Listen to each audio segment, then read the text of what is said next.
What's on your radar, Briahna? Well, Robbie, Twitter may not be real life, but it certainly has become the battleground for some very real struggles around labor issues for working Americans. Folks rooting for Elon Musk to buy Twitter, take note. This is what billionaires have been doing on the app so far. Starbucks management has recently drawn criticism for posting fake union tweets at locations in North Carolina and Pittsburgh. According to union leaders, the tweets are made to look like they're from the union's Twitter account, but are doctored to contain messages calculated to scare workers away from joining the union. According to reporting by labor reporter Laura Gurley at Vice, the tweets contain common anti-union rhetoric that emphasizes union dues and minimizes the enormous salary and benefit gains to be had. Gains like an 8-hour workday, ending child labor laws, and safer workplaces. Gains that unions secured through strike actions and labor militancy in the first half of the 20th century. Now, there is no record of these tweets on official Starbucks worker union accounts, and impossibly, the same fake tweets are posted as having different dates at different Starbucks locations. One tweet is even dated June 1st, 2022, which, unless you own a very special DeLorean, hasn't happened yet. Another tweet has periods as punctuation in the username, something that Twitter doesn't even allow. It's obviously fake. But fake or not, this effort is an indication of how terrified management is about the over 200 Starbucks locations that have filed for union membership and the 20 successful chains that have so far unionized. Starbucks management apparently shaking in its boots over the notion that it might have to share its nearly $30 billion profit with its workers, has taken to blocking union activists and workers on Twitter.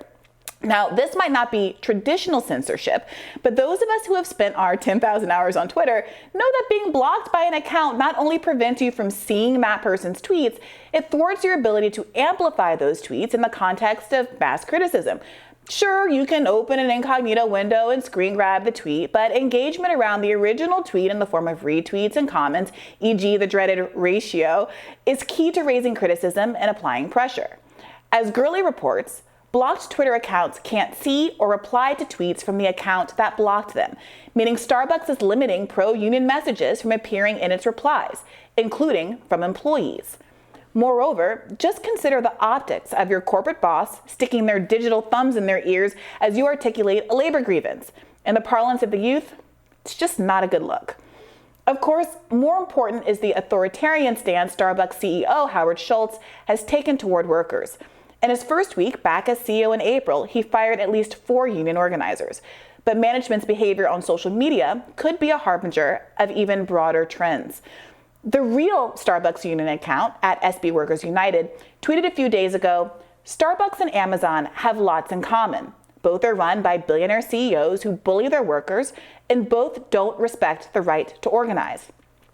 And if billionaire CEOs are showing this level of openness toward weaponizing social media to thwart pro-labor efforts, who's to say what Twitter ownership by the richest man in the world might lead to? Elon has demonstrated a stunning lack of equanimity in his own personal capacity on Twitter.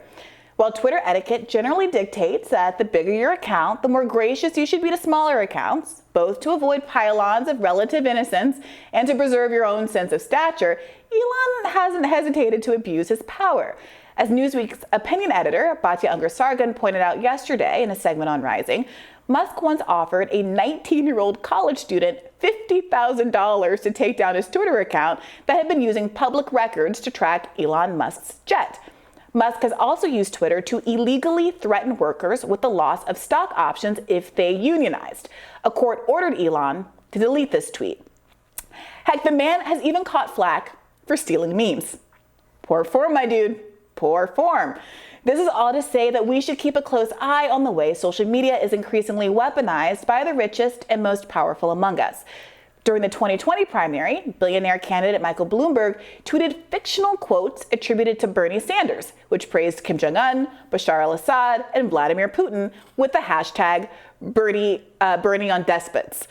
As a hilarious aside, by the way, a Vox article from the Time notes that Twitter, like other major social media companies, doesn't ban content just because it's false or potentially misleading. LOL. And therefore, it did not rebuke the Bloomberg campaign for those tweets. Selective censorship much? Anyway, Bloomberg also ran an ad including several tweets, allegedly from Bernie bros, attempting to show that we were all big meanies. But as several of the so-called bros pointed out, including a number of women, some of the tweets were photoshopped and some were actually from Trump supporters. The Bloomberg campaign even attacked me personally, along with Bernie's speechwriter David Sirota and campaign co-chair Nina Turner. In a February 2020 press release, he cited several of our tweets, including my tweets pointing out that he is an oligarch with, yes, a worse criminal justice record than Donald Trump. To which I say, where is the lie? Now, I raise all of this Twitter nonsense only to point out that this is what powerful people do. Attempts to overwhelm truth and democracy by, let's say, flooding voters with TV ads to get on the debate stage despite having no organic support. Blitzing Americans with doctored quotes that exploit social media and hope that a lie can travel halfway around the world while the truth is still putting on its shoes.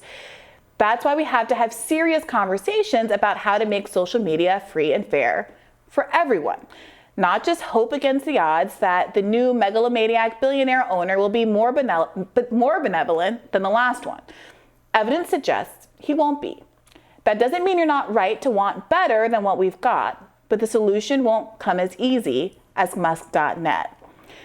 So, Robbie, I was really moved by a lot of what Batya had to say and wanted to reframe the argument away from this idea that anybody who's raising some concerns about what's going on with Elon Musk's effort to buy Twitter is simply worried about Donald Trump coming back, which is not at all my concern. My concern is that as a leftist, I'm always looking for where the power is coming from and whether that power is going to be an imbalance that hurts the people. And when you see billionaires who have enough money to try to buy elections and influence the markets and all of the things, the corruption that we've seen, the criticisms we had of Nancy Pelosi and her ability to manipulate her position of power to buy stocks and enrich herself, how could we not be similarly concerned with someone like Elon Musk? So I took an opportunity to look at what other billionaires have been doing on the app, looking at what Howard Schultz at Starbucks has been doing on the app, looking at what Michael Bloomberg has done.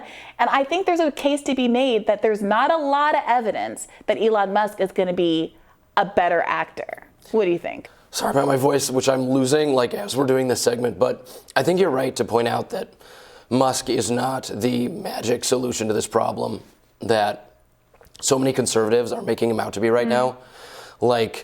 No one person in charge of Twitter is going to solve the issue.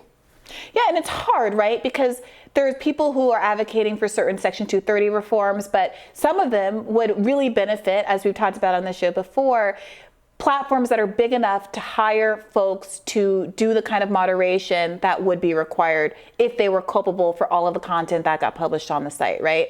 There are really specific, serious issues that have come up because these websites are not, they are private. They are not subject to the same First Amendment concerns, but because of their public influence and their influence in our democracy, the public has as much interest in them as they would other kinds of public media or public forums. And so we're all trying to deal in this newly emerging space and figure out what policies that we should set as a society. And that's going to be really tough work. And I think that we have to engage in that work and try to think about what kind of outcomes we want, what kind of world we want to live in, and kind of work backward from there, not hope that there's going to be kind of a magic poison pill. Yeah, no one person is going to come in and solve this problem. Yeah, it's going to take the collective, Robbie. The collective. All right, I'm going to go take a cough drop, and we'll be back in a minute with more Rising.